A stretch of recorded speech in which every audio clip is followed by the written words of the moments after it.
पुढच्या महत्त्वाच्या बातमीकडे आपण वळूयात। पीसीसीओईच्या मराठी भाषेतील संगणक अभियांत्रिकीच्या पहिल्या तुकडीचा अश्वमेध 2025 पदवी प्रदान समारंभ उत्साहात संपन्न झाला। अभियांत्रिकीचे तांत्रिक शिक्षण मातृभाषेतून देण्याचा क्रांतिकारी निर्णय AICTने 2020 मध्ये घेतला, पण सध्या देशातील 10 राज्यांमध्ये हा उपक्रम सुरू आहे। मराठी भाषेतून अभियांत्रिकी शिक्षण देणारे पीसीसीओई हे देशातील एकमेव महाविद्यालय आहे।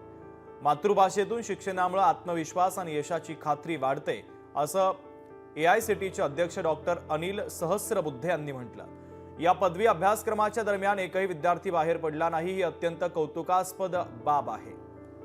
तर पदवीप्राप्त 75% विद्यार्थ्यांना रोजगार संधी प्राप्त झाल्यात, हे कौतुकास्पद असल्याचं अनिल सहस्रबुद्धेंनी म्हटलं। यावेळेस पीसीयूचे कुलपती हर्षवर्धन पाटील, उद्योजक नरेंद्र लांडगे, अजिंक्य काळभोर, ATXचे CEO अशोक गवळी, पीसीसीओईचे संचालक, पिंपरी चिंचवड विद्यापीठाचे कुलगुरू डॉक्टर गोविंद कुलकर्णी उपस्थित होते।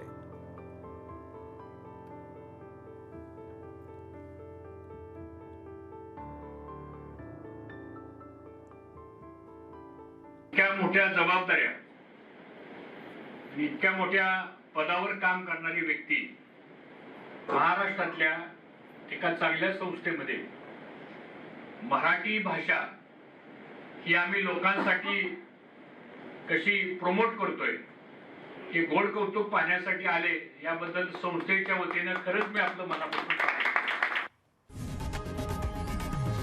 लोकशाही मराठी ऐका, पहा, जागरूक रहा।